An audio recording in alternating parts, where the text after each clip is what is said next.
Mas então tem esses dois violões. A diferença é o tamanho, né? Mas eles tocam, quem toca um toca o outro do mesmo jeito.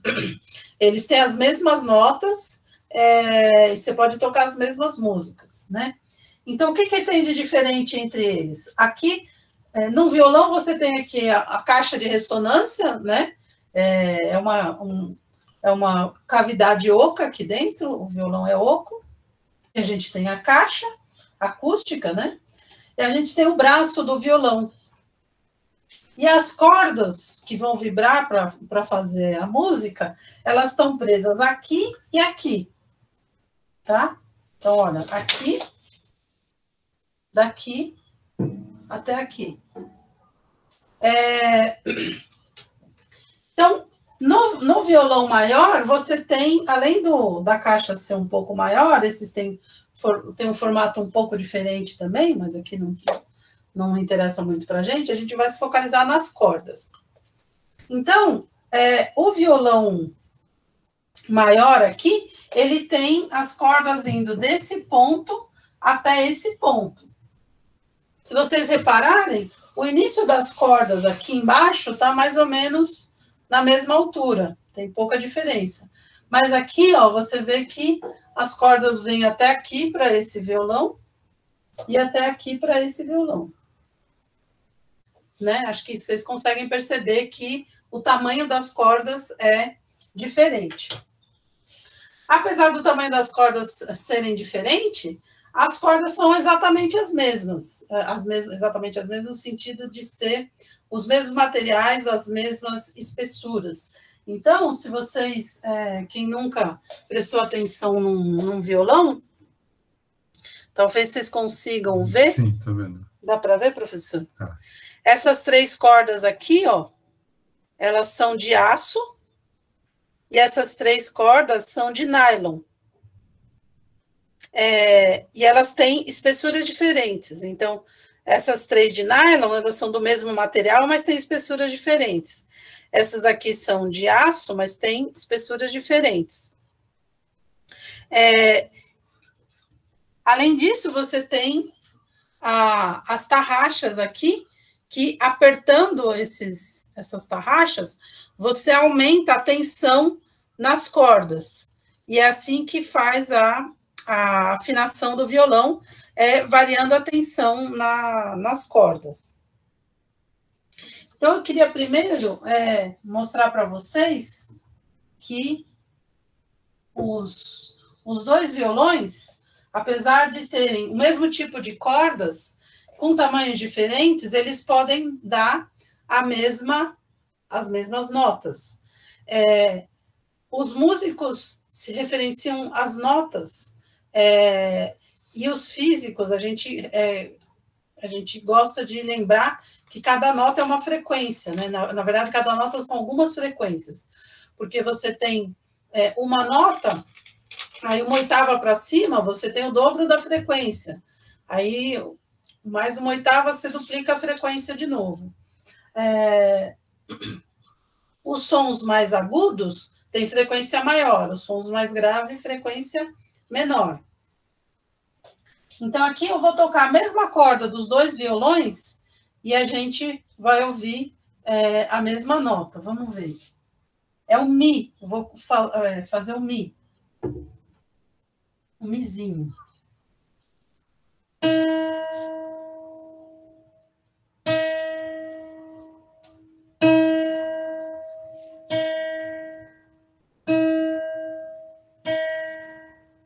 Então, é a mesma nota, é a mesma frequência, é o mesmo tipo de corda, mas as cordas têm tamanhos diferentes, como vocês viram.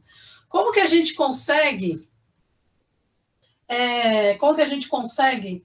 tamanhos diferentes de corda terem a mesma nota? O que acontece é que no violão maior, a gente coloca uma tensão maior na corda, né? Na hora de afinar o violão, as cordas do violão maior são mais tensionadas. Por quê? Porque a tensão na corda, esse esticamento, né? Essa tensão é a força de esticar a corda. No violão maior, você tem mais tensão, as cordas estão mais esticadas do que no violão menor. E a frequência do som que a gente escuta está relacionado com o comprimento, com a inércia da corda, das cordas, que depende do material e da espessura, e com a tensão na corda. Então, a frequência das cordas vibrantes depende de tudo isso. A densidade da corda, a gente chama essa inércia nas cordas do violão, a gente fala em densidade linear. A gente fala em densidade linear. Então, aqui a gente tem, por exemplo, uma corda de nylon fininha e uma corda de aço fina também. Mas elas têm materiais diferentes. Então, o aço é mais denso, né? O nylon é mais leve.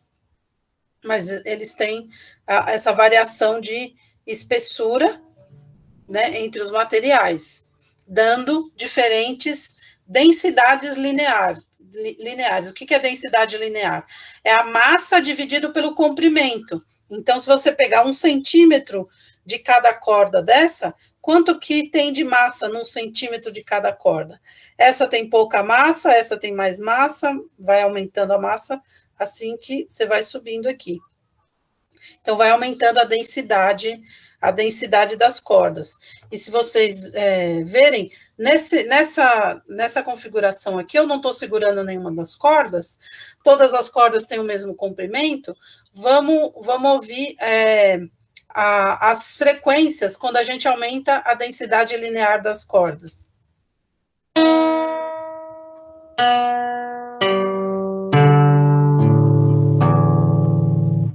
De novo.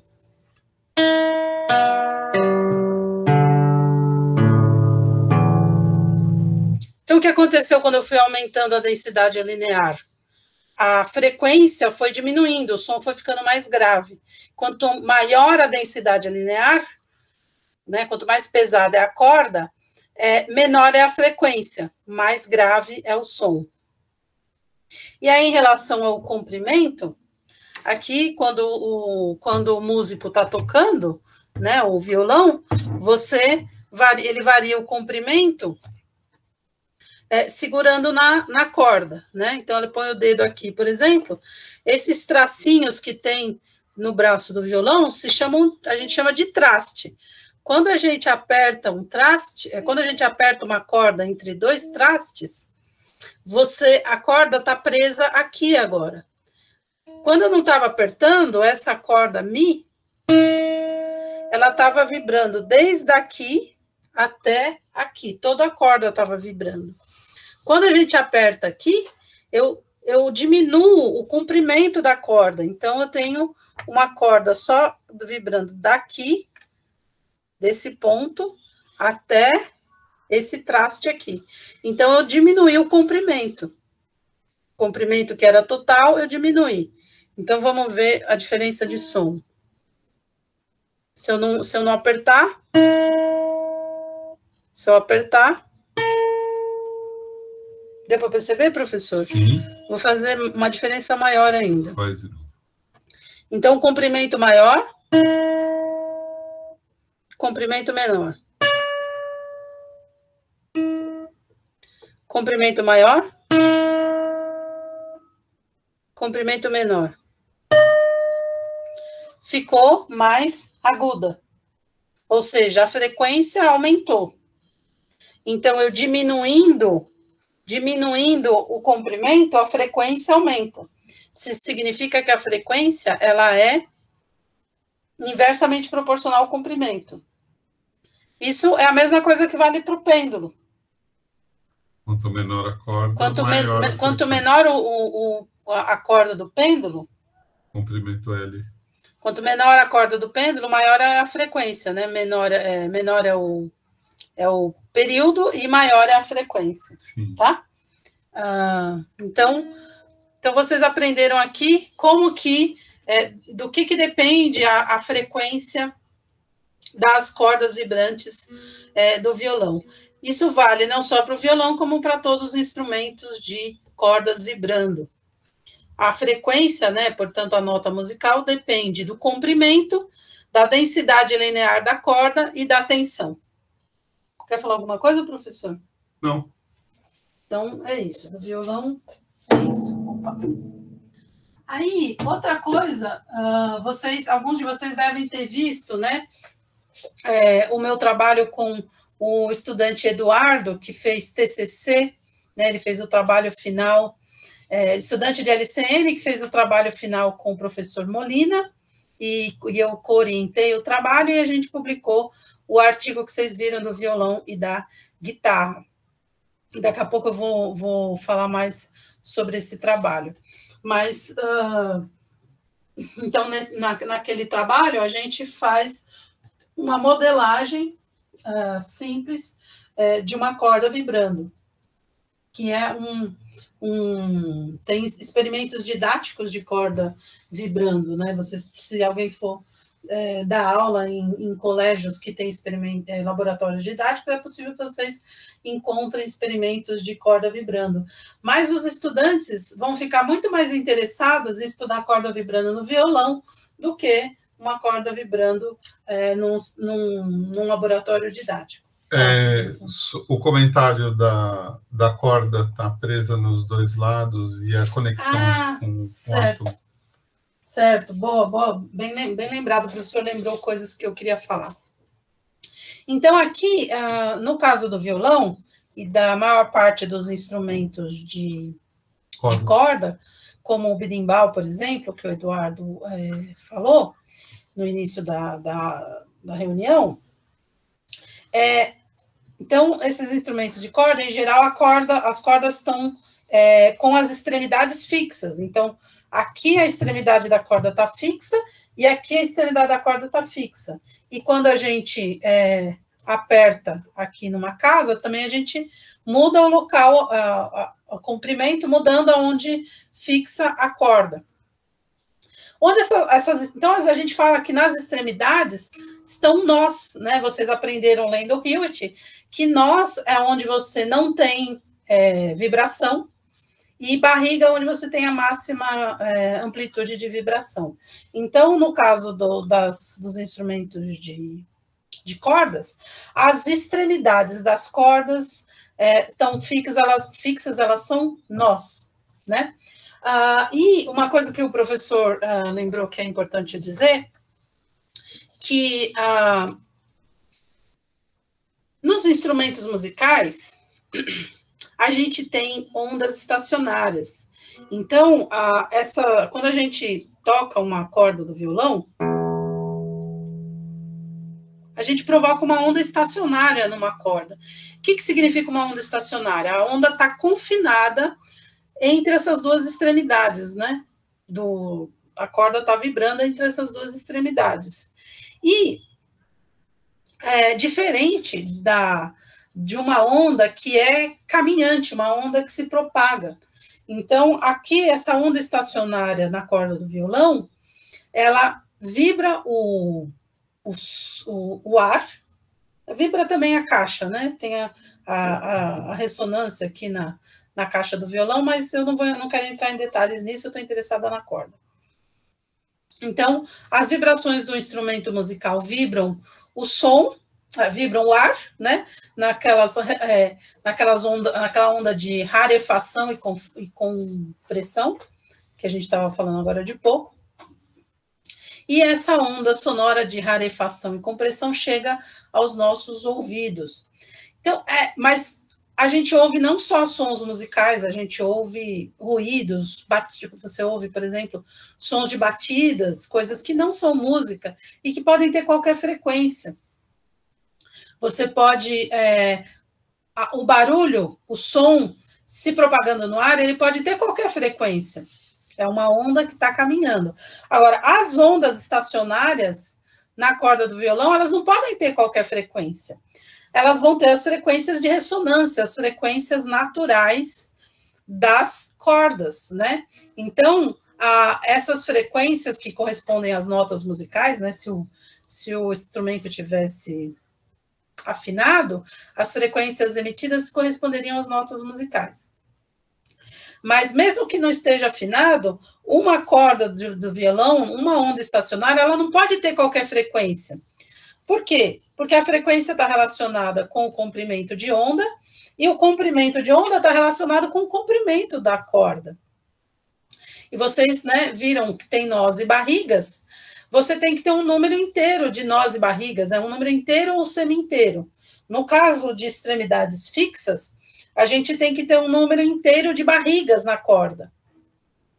Então, uma corda não pode vibrar em qualquer frequência. Uma onda estacionária numa corda não pode vibrar em qualquer frequência, só vai vibrar nas frequências que tem um número inteiro de barrigas dentro do comprimento da corda.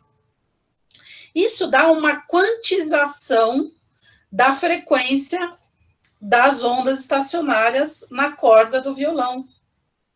Se você entender essa quantização de frequências em ondas confinadas, em ondas estacionárias, você possivelmente vai entender a energia quantizada do átomo, porque no átomo os elétrons eles estão se propagando como ondas, são ondas de probabilidade descritas pela mecânica quântica, mas o elétron confinado no átomo ele está se propagando em ondas estacionárias, e a ondas estacionárias têm quantização de frequência e de energia, no caso do elétron.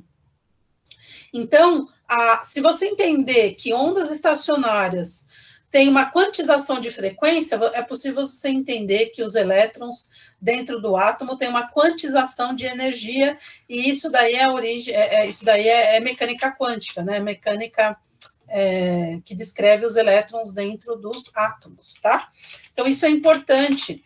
Essa parte de ondas estacionárias é importante. Vocês viram vídeos de ondas estacionárias, né?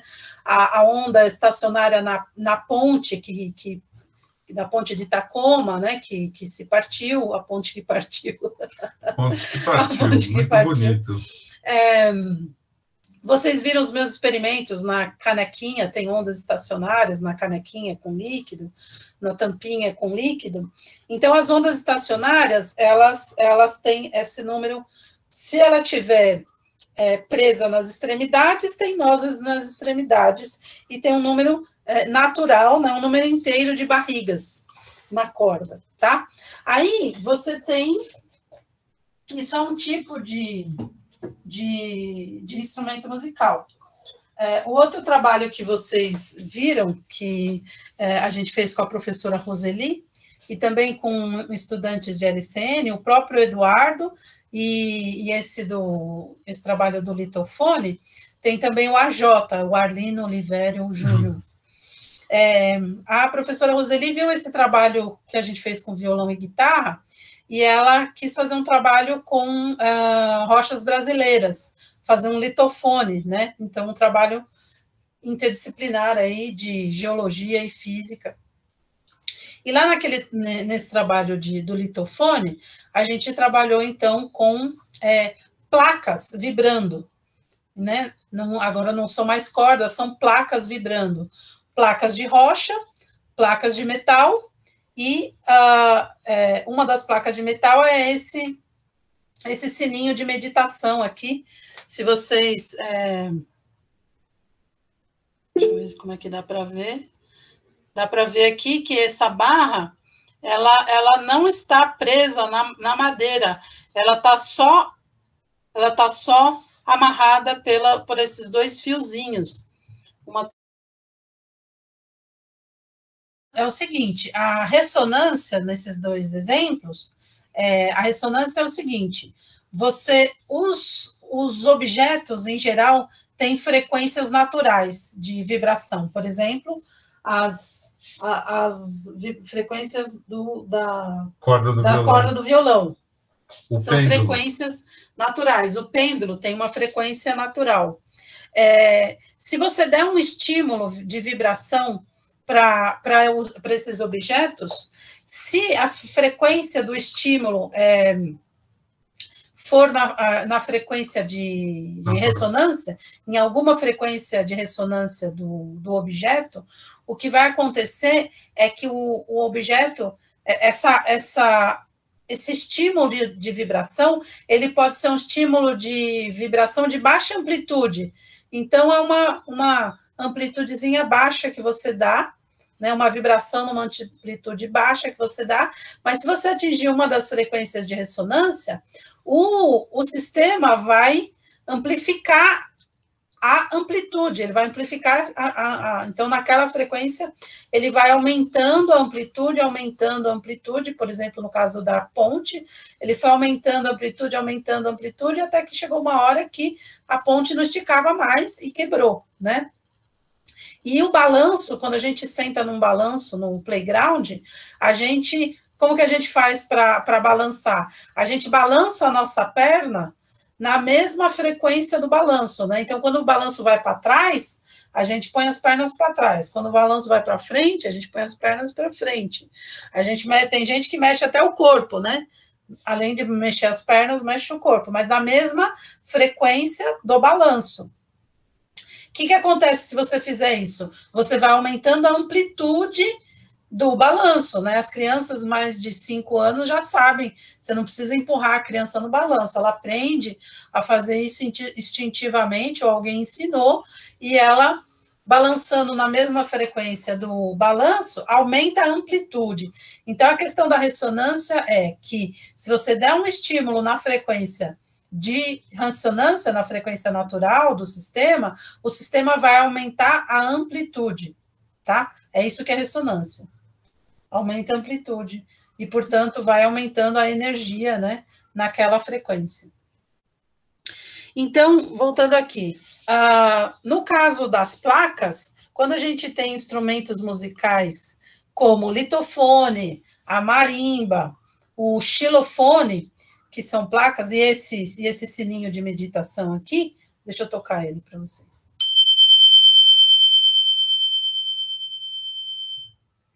Então, isso daqui é só uma barra de alumínio, né? Só que ela é redonda.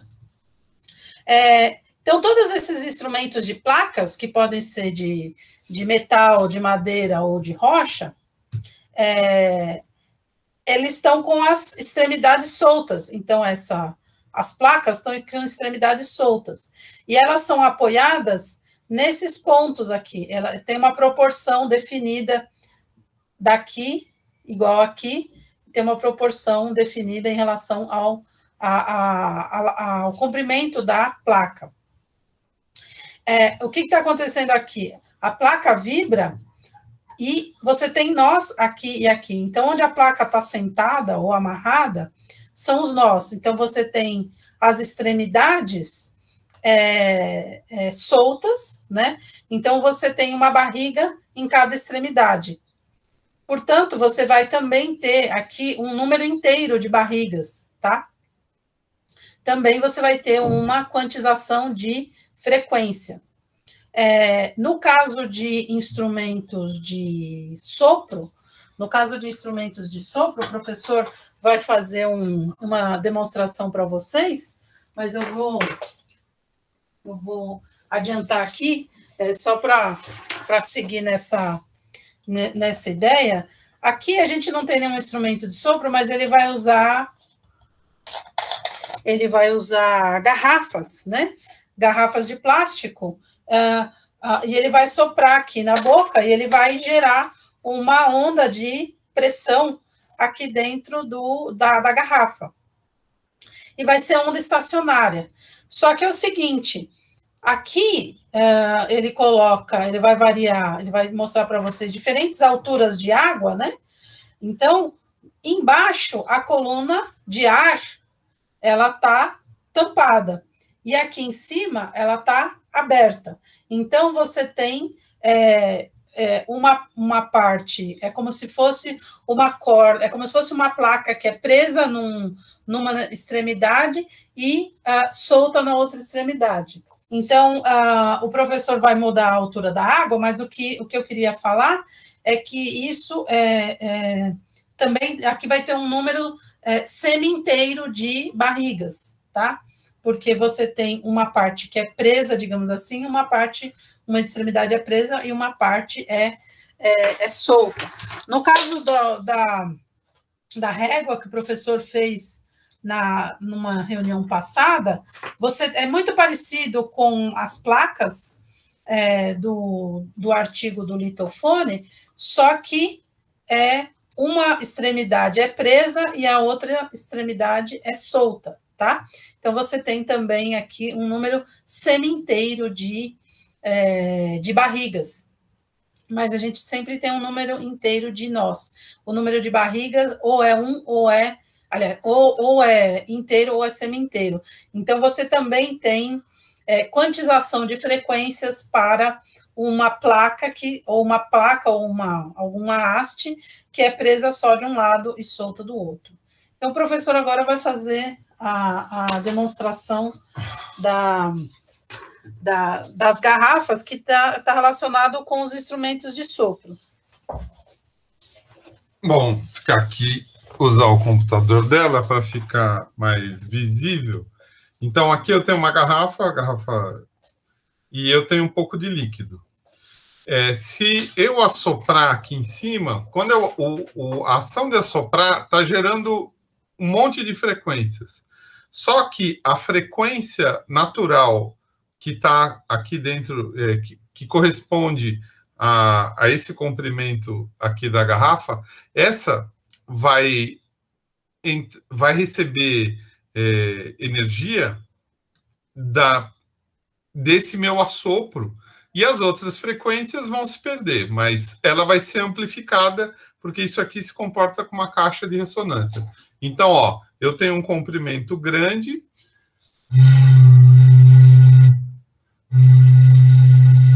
tenho esse som. Agora eu vou pegar uma garrafa igual, com comprimento de coluna d'água maior, eu tenho menos espaço de ar aqui.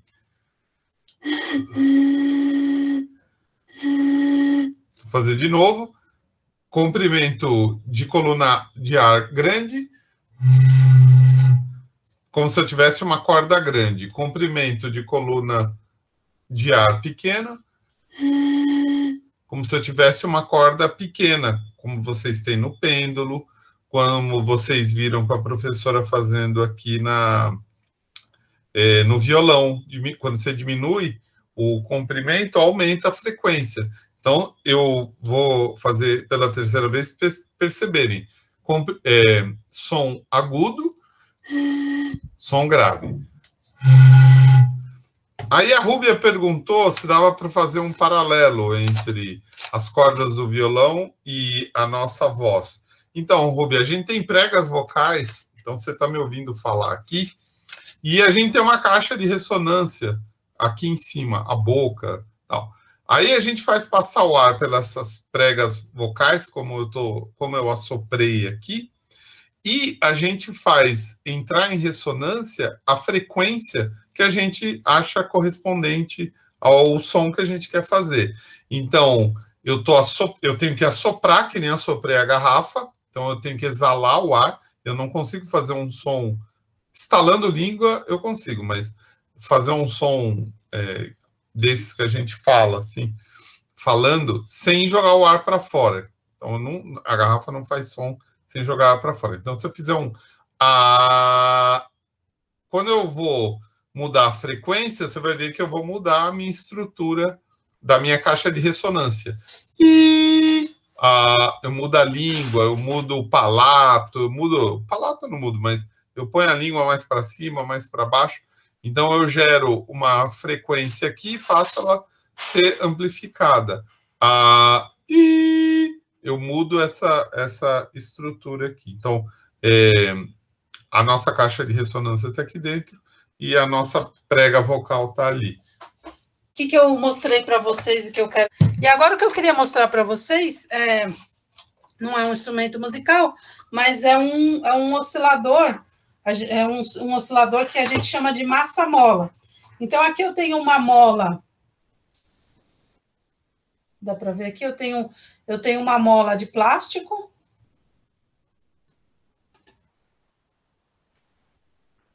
Tem uma mola de plástico. Ela está presa numa cestinha que eu fiz com uma garrafa PET.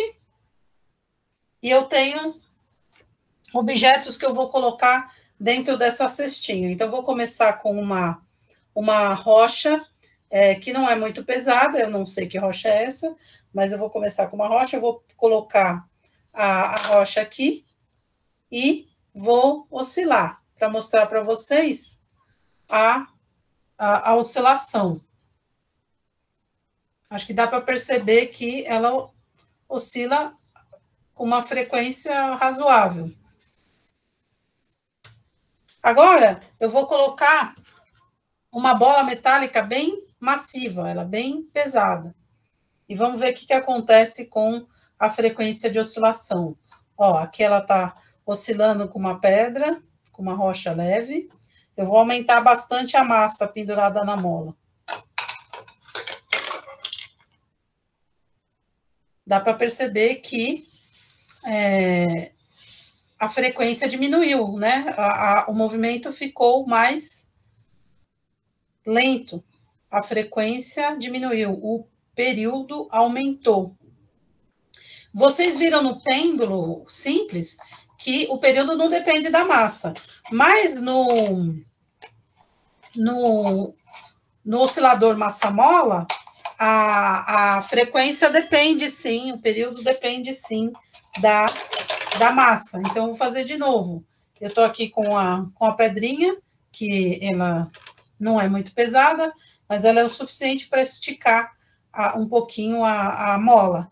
E daí, ela tem essa frequência de ressonância aqui. Tem essa frequência natural. Quando eu aumento a massa,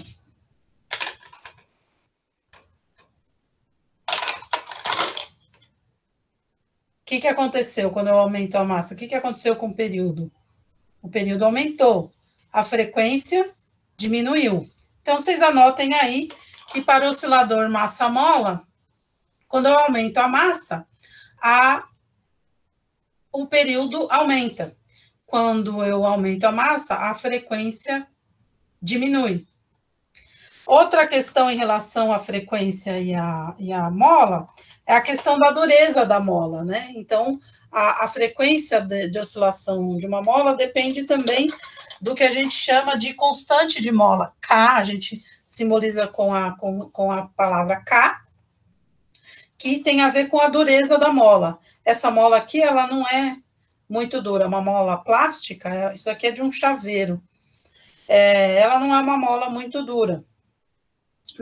No experimento com a régua, o professor fez para vocês uma régua mais dura e mais, né, quer dizer, variando o tamanho da régua, você faz uma mola mais dura ou mais mole. Ou mais mole, né? Porque a régua, ela também funciona como uma mola, né?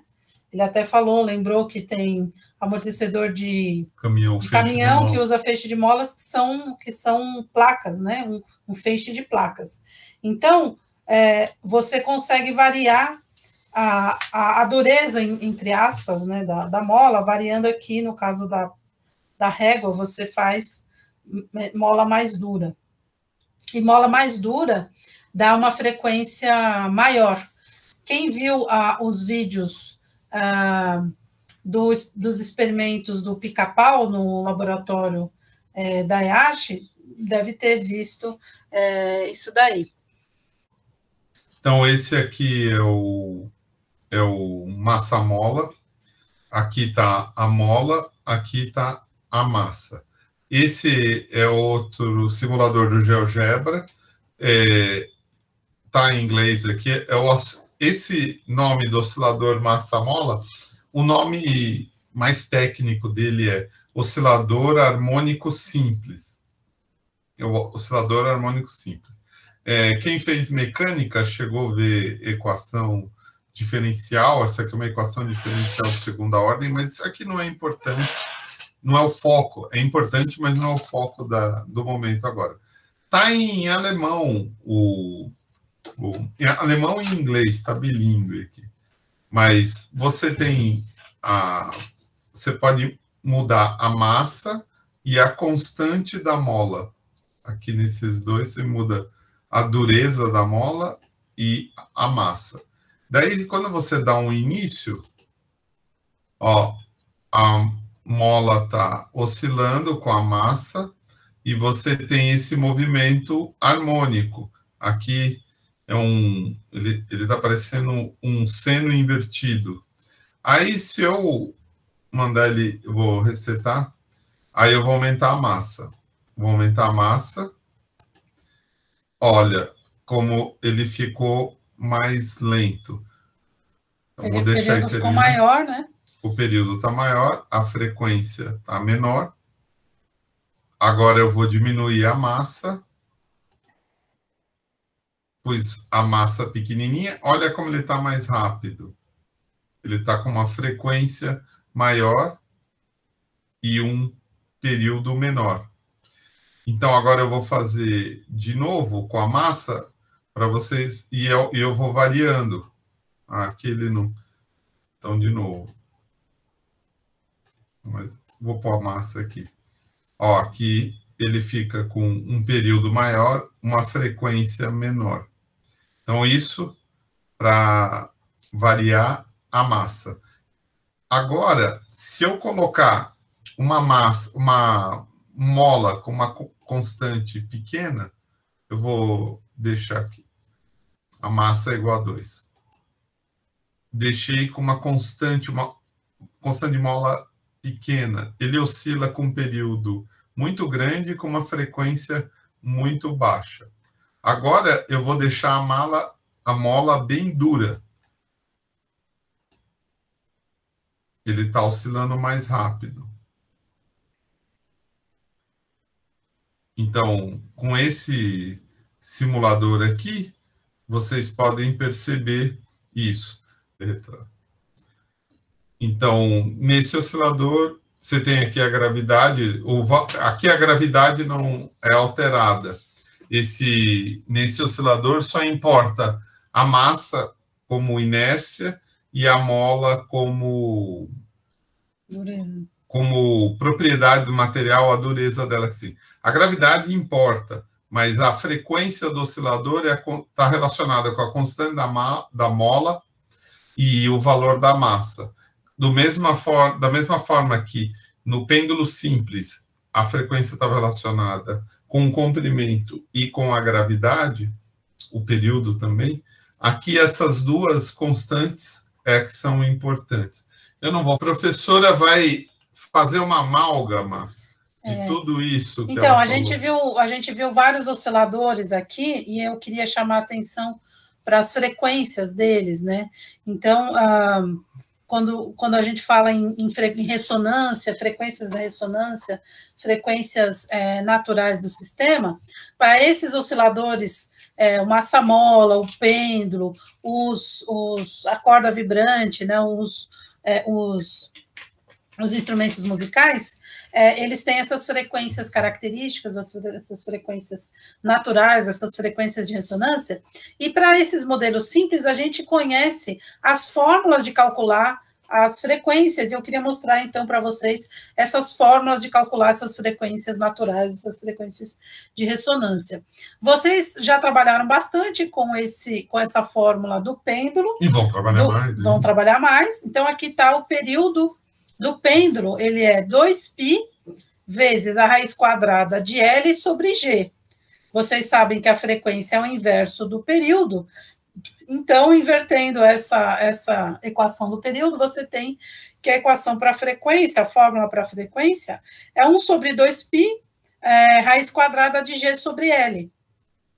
Então, a frequência do pêndulo, para um dado planeta, né, para uma dada aceleração da gravidade, a frequência ela é inversamente proporcional à raiz quadrada de L, né? Então, vocês viram que quando vocês diminuem o comprimento do pêndulo, a frequência aumenta. Então, para o pêndulo, a frequência não depende da massa, depende só da aceleração da gravidade e do comprimento. Nos trabalhos que eu mostrei para vocês... peraí. Cadê a fórmula da massa-mola? No oscilador massa-mola, que eu mostrei aqui para vocês, a demonstração com a rocha e a bola metálica e a mola de plástico, e o professor mostrou na simulação, a frequência, olha aqui a fórmula da frequência do oscilador massa-mola. Ele é bem parecida com a fórmula do pêndulo simples, né? Tem 1/2π na frente, daí vem uma raiz quadrada, só que em vez de ser G sobre L, é K sobre M.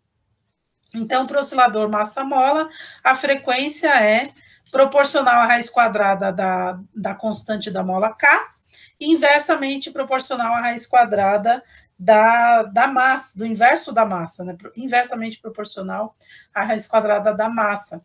Então, vocês viram na demonstração que eu fiz que a frequência era maior com massa menor, né? Isso que está mostrando essa fórmula aqui.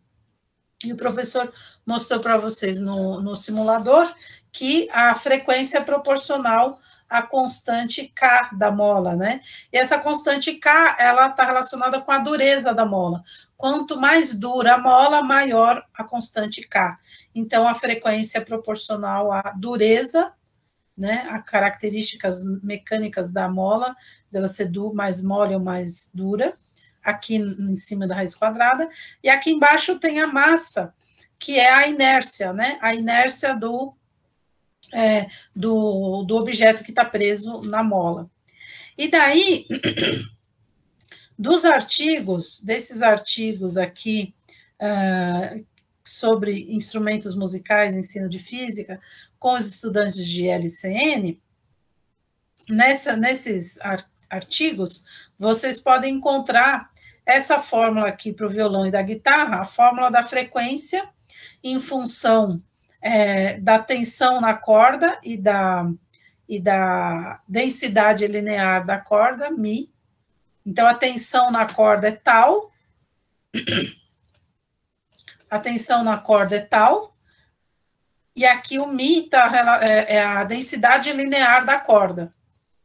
E aqui você tem o comprimento da corda, L. Eu simplifiquei essa fórmula, porque essa fórmula tem um N, que é um número natural, né, que vai de 1, 2, 3, 4, assim por diante. Então, a primeira frequência da corda, a frequência fundamental, quando N igual a 1, a gente tem a frequência fundamental. Depois eu volto a falar, não me deixe esquecer de voltar a falar desse N. Primeiro, eu queria que vocês prestassem atenção nessa fórmula para N igual a 1, que é uma frequência fundamental da corda.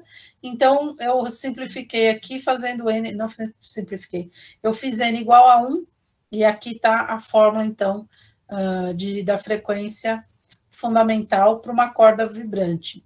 No caso das placas, né, então, no artigo da construção de um litofone, a fórmula para a frequência é uma fórmula que pode parecer um pouco mais complicada, porque ela tem uma constante aqui que varia, mas a frequência fundamental, para a frequência fundamental, eu tenho aqui uma constante dentro desse colchete, eu substituí aqui por C.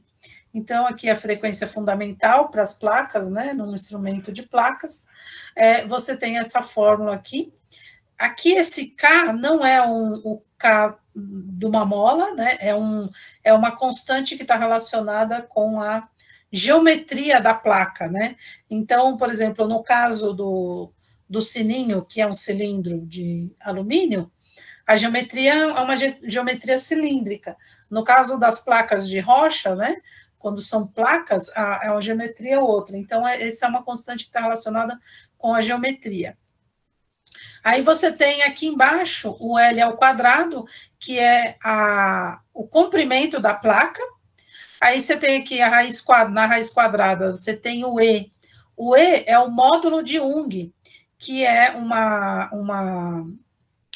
constante, é uma característica que está relacionada com a elasticidade do material. E ele mede, então, a rigidez do material. Quanto maior esse número E, mais rígido é o material. Mais duro é o material. E aqui embaixo, nessa raiz quadrada, você tem o Rho, O Rho é a densidade volumétrica, ou seja, massa dividido por volume. E daí eu coloquei aqui nessa página todas essas 4 frequências, né? Então, aqui, vibrações, a vibração numa corda, a frequência fundamental, vibrações numa placa, a frequência fundamental. Depois eu volto a falar o que tem a ver de frequência fundamental, o que significa frequência fundamental. Mas eu queria que a gente comparasse essas 4 fórmulas. Então, para esses sistemas relativamente simples de osciladores, a gente tem fórmulas, né? Então, a gente tem modelos físicos que são usados, podem ser usados para o ensino de física, e relacionado à música, nos 2 últimos casos, né? E eu queria que a gente comparasse esses sistemas que a gente tem fórmulas para calcular as frequências de ressonância. Você pode... O que tem de comum aí nessas fórmulas de frequência? Você tem as características do objeto e as características, muitas vezes, do material, né? Então, teve alguém que me perguntou: o que determina as frequências de ressonância de um sistema, professora? Então, eu falei, tem as características do objeto, então, por exemplo, tamanho, geometria, tem as características do sistema, como, por exemplo, a gravidade, né? Características do material, a massa e a densidade, né? Então, a inércia, a dureza. Então, vamos comparar, vamos começar aqui de cima do pêndulo simples. Eu tenho aqui a frequência do pêndulo simples, é 1 sobre 2π, raiz quadrada de G sobre L, aceleração da gravidade dividido pelo comprimento. Quando a gente compara com a frequência do oscilador massa-mola, é muito parecido, só que em vez de G sobre L, eu tenho K sobre M, a dureza da mola dividido pela inércia, a massa. Quando eu venho aqui, vibração numa corda, eu tenho aqui a frequência na corda inversamente proporcional ao comprimento da corda. E olha, para vibração na corda, a frequência é proporcional ao inverso de L, do comprimento da corda. Para o pêndulo simples, a frequência é proporcional ao inverso da raiz quadrada do comprimento. Também é inverso do comprimento a frequência, mas aqui, para o pêndulo simples, é a raiz quadrada de L. Para a vibração em corda, é inversamente proporcional a L. E para vibrações numa placa, a frequência é inversamente proporcional a L ao quadrado, né? Então, você tem, nesses 3 casos, a frequência inversamente proporcional a L. Só que no pêndulo simples é raiz de L, na corda é L, e na vibração em placa é L ao quadrado. Então, uma outra coisa que eu queria chamar a atenção aqui, quando a gente compara o oscilador massa-mola, corda e placa, dentro da raiz quadrada, olha, dentro da raiz quadrada, para a mola, eu tenho a dureza da mola aqui. Na corda, eu tenho a dureza da corda, entre aspas, não é a dureza da corda, mas é a tensão na corda, né? O quanto a corda está esticada. E no caso da placa, eu tenho esse E, que é a dureza do material também. Então, é muito parecido aqui para esses três sistemas, que eu tenho dentro da raiz quadrada, proporcional à frequência, a raiz quadrada dessa dureza ou da tensão na corda. E embaixo da raiz quadrada, né, no denominador da raiz quadrada, eu tenho aqui a massa, aqui a densidade linear, que é massa dividida por comprimento, e aqui a densidade volumétrica, que é massa dividida por volume, né? Então, são coisas bem parecidas. Então, tá aqui modelos simples que a gente consegue calcular a frequência de ressonância para esses sistemas. Então, essas frequências de ressonância são de ondas estacionárias, né? Então, tem ondas estacionárias que têm frequências bem definidas. Então, eu vou voltar aqui na fórmula da frequência da vibração na corda. Então, essa fórmula aqui, então, é um Fn, deixa eu aumentar. Aqui é um Fn com um índicezinho N, que é proporcional àquela fórmula que vocês viram, mas tem um N aqui que é um número natural. Então, e N começa de 1, né? Então, N pode ser igual a 1, 2, 3. Então, significa que uma corda, ela vibra numa frequência que é essa frequência para N igual a 1, essa frequência para N igual a 2, N igual a 3. Então, são diferentes valores de frequência que a corda vai vibrar. E aí eu vou mostrar, então, no artigo do violão e da guitarra, tá aqui, né, esse artigo aqui, com o Eduardo Santos.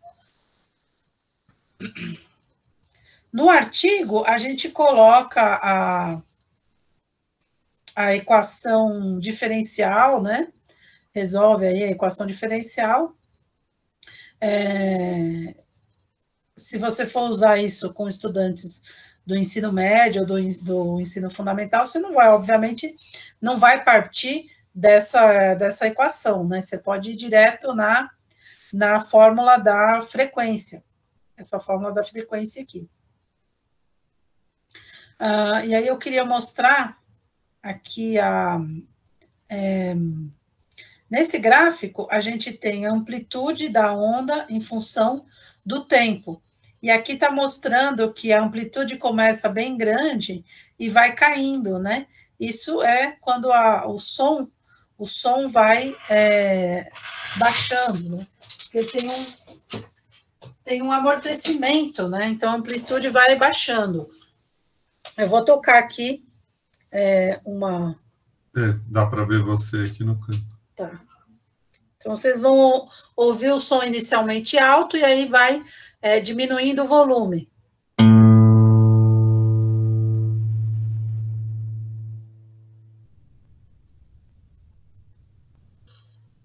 Então, o volume começou alto e foi diminuindo.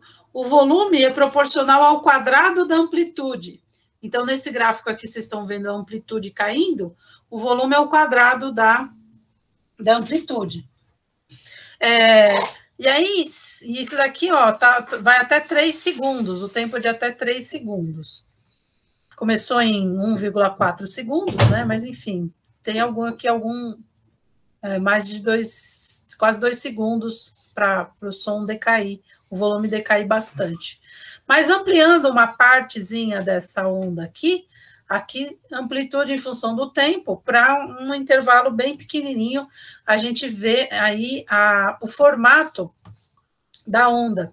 Isso daqui é uma corda do violão, é a corda 6, a casa 7, é a nota Si1. Para quem sabe música, é uma nota Si, é a Si1, ou a B, né? B1. Ela tem uma frequência de 123 Hz. O formato dela não é um formato de seno, cosseno, mas é um formato periódico. Então, era isso que eu ia falar em seguida. A gente pode ver o formato da onda, ele parece bem periódico, né? Porque tem características que está se repetindo, mas ele não é senoidal. Por que ele não é senoidal? Seria senoidal se tivesse uma frequência só, mas ele tem a frequência fundamental, N igual a 1, e tem as outras frequências para N igual a 2, N igual a 3, N igual a 4. E daí, a soma de todas essas frequências não faz um seno, faz a soma de vários senos, que dá esse formato da onda aqui. Tem tocadores de música que mostram o formato da onda, né?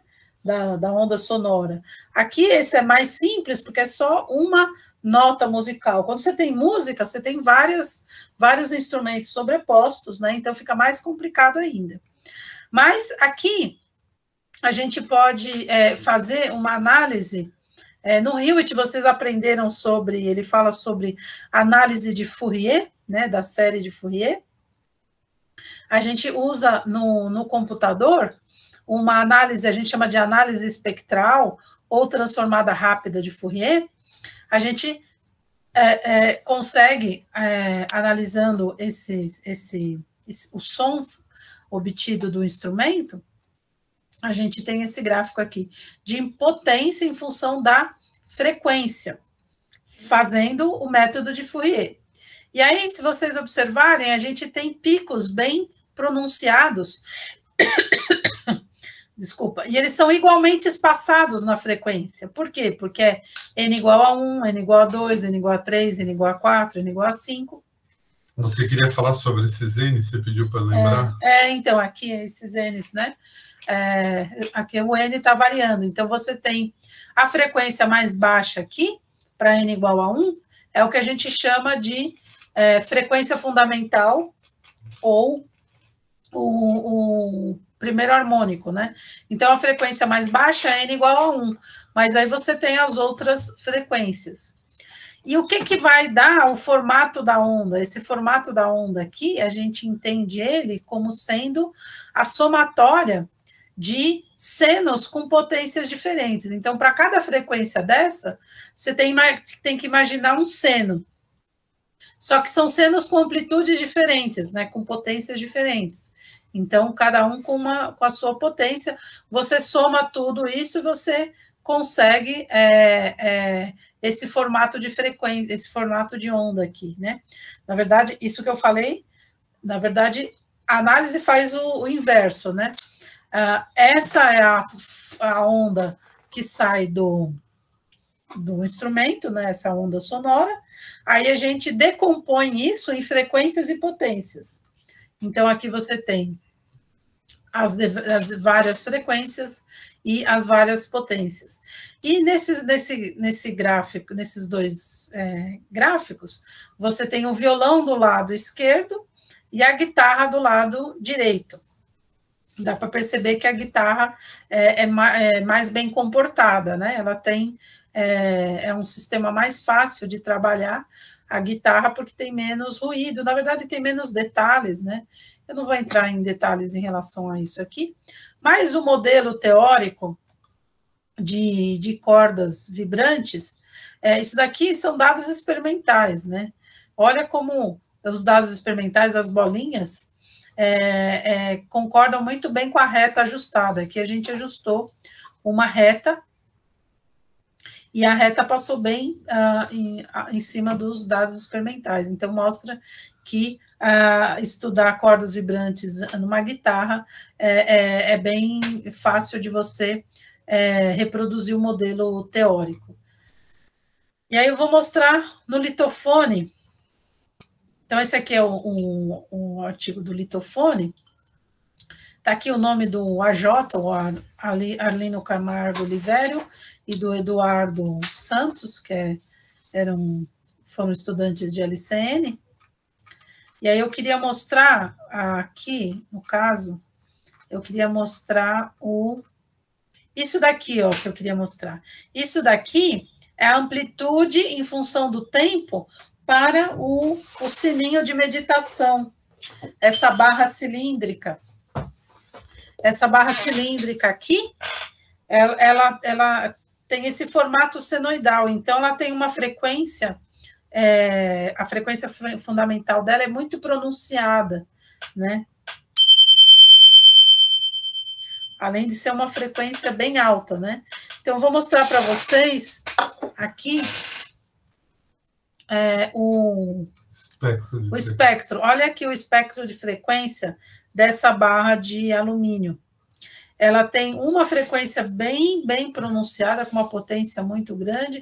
Parece que entra dentro da cabeça da gente, né? Mas tem mais a ver com a frequência do que com a potência aqui.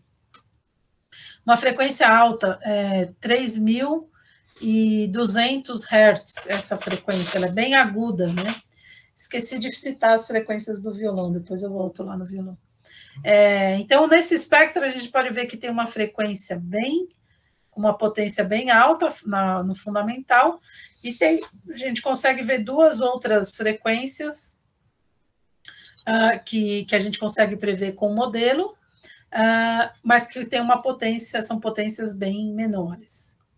Aqui é o metalofone, né, que é aquele instrumento de criança, né, de instrumento musical para criança. A gente pode perceber que as frequências estão bem presentes, né? Então, aqui, a onda do metalofone, ela vai ser uma onda com um formato bem mais complexo. Deixa eu ver se eu tenho... Tem o quê? Aqui. Então, esse aqui é o gráfico da onda do metalofone. Nem parece que é periódico, né? Nem parece que é periódico, porque tem tanta frequência, olha aqui, ó. Tem tanta frequência com tanta potência que é um som que tem um timbre bem diferente, né? Então, quando os músicos falam em timbre, os físicos pensam no formato da onda e nessa composição espectral, a relação de potências e das frequências, né? Então, o metalofone tem uma onda que nem parece periódica, tá aqui o metalofone, aqui a barra de alumínio, que é bem senoidal, e tem o violão lá, né? Aqui o gráfico da onda no violão, que tem aí uma riqueza, mas a gente consegue perceber a periodicidade, né? Então, eu queria chamar a atenção para essas coisas desses trabalhos. E aí, uma coisa que eu esqueci de comentar com vocês é a questão das frequências. Aqui nesse trabalho tem os valores de frequência das cordas do violão, mas eu queria tocar para vocês e falar para vocês os valores das frequências. Então, aqui eu vou tocar uma frequência bem baixa do violão e uma frequência bem alta desse sininho de meditação aqui, que é o cilindro de alumínio. O cilindro de alumínio. Então, vamos ver. Aqui, a corda Mi mais grave do violão, ele não está afinado, mas é bem próximo do que eu vou falar para vocês. Isso daqui é 82 Hz. Bem grave, né? 82 Hz.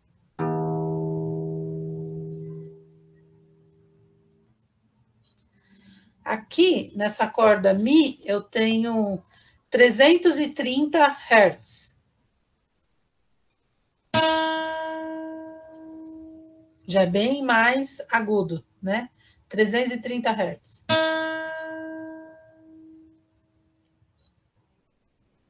82 Hz.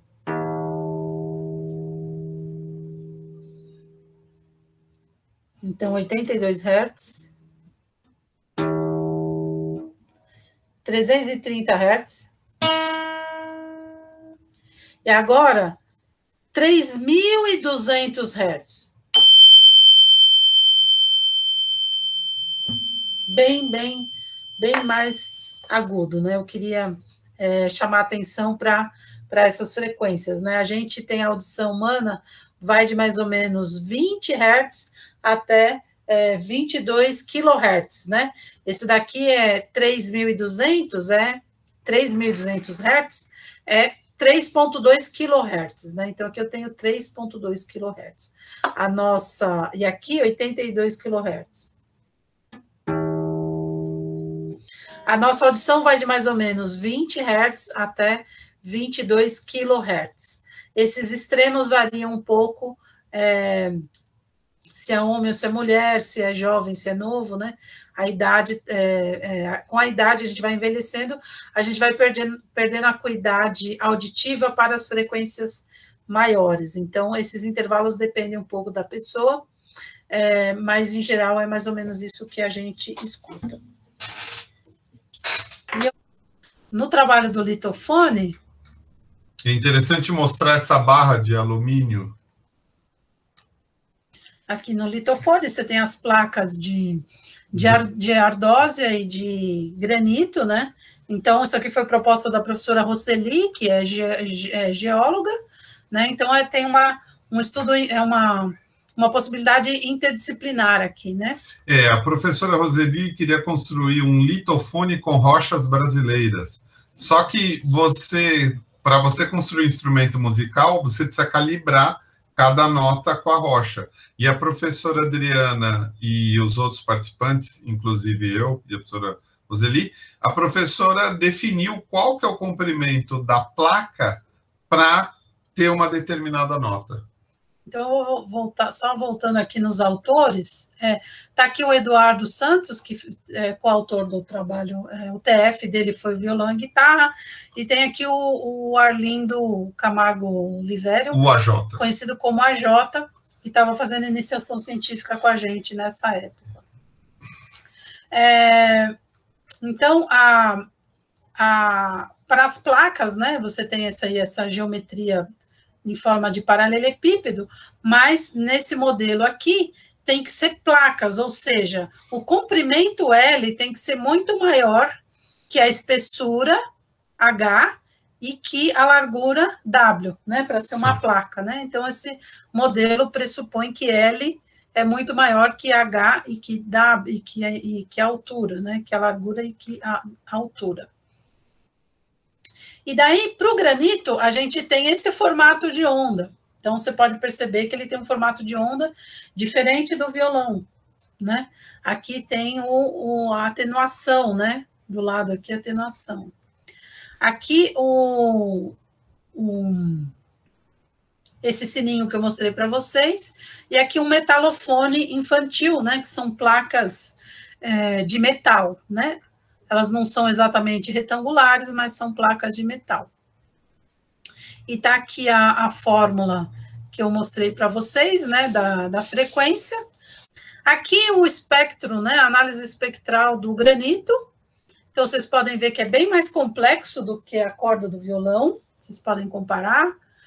É bem mais complexo. E as frequências, elas não são múltiplas umas das outras, né? Porque é um modelo mais... É um sistema mais complexo. Olha aqui a análise espectral da barra de alumínio. É um pico muito alto, de potência muito alta, em 3,2 kHz, e tem dois harmônicos aqui bem baixinhos, né? Bem fraquinhos. Aqui o metalofone tem vários harmônicos. E aí a gente chega finalmente aqui, esses gráficos são log da frequência em função do log de L. Log aqui é logaritmo, né? Então, para as placas de granito e as placas de ardósia. Então, a gente fez várias placas de granito e várias placas de ardósia. E aí a gente analisou as frequências de ressonância dessas placas, e aqui está o gráfico do logaritmo da frequência em função do logaritmo do comprimento. E, com isso, a gente ajusta uma reta aqui, e isso é como se fosse uma curva de calibração, né, na verdade. Nós começamos esse trabalho com esses comprimentos que estão aqui, né, esses comprimentos que estão aqui. E aí, a gente... quem conhece música e vê o vídeo, você percebe que as placas, elas não estão nas notas musicais. A gente escolheu comprimentos das placas para fazer esse teste e estudar o som. E aí, chegando nessa curva aqui, a gente, como que seria o próximo passo? Que a gente, na verdade, quem fosse fazer um litofone, né? Usaria essa curva de calibração para, assim, eu quero as frequências correspondentes às notas musicais.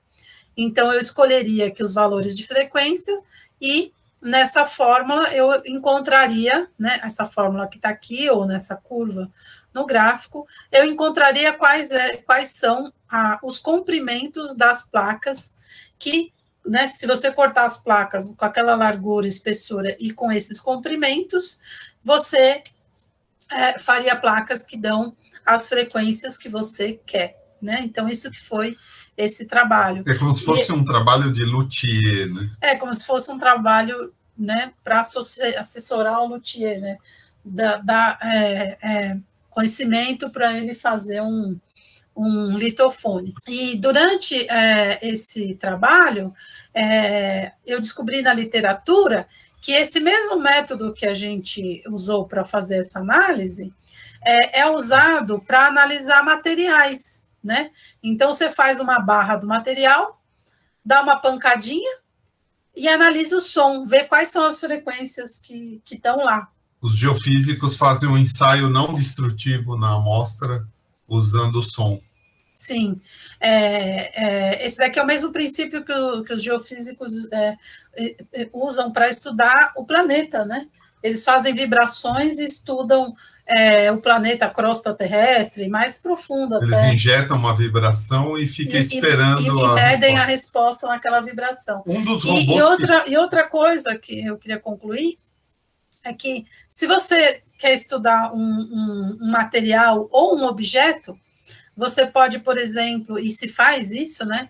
Você tem um objeto, você dá uma pancadinha, grava o som, vê as frequências, né? Aquele espectro de frequências e potência, e você estuda as características físicas do material e do objeto, né? Vocês viram lá que a fórmula da frequência depende do módulo de Young, ou seja, da dureza do material e da densidade do material. Se você tem, por exemplo, uma placa, uma peça num avião, né? Uma peça no avião. Quando essa peça está nova, você pode fazer essa análise de frequência.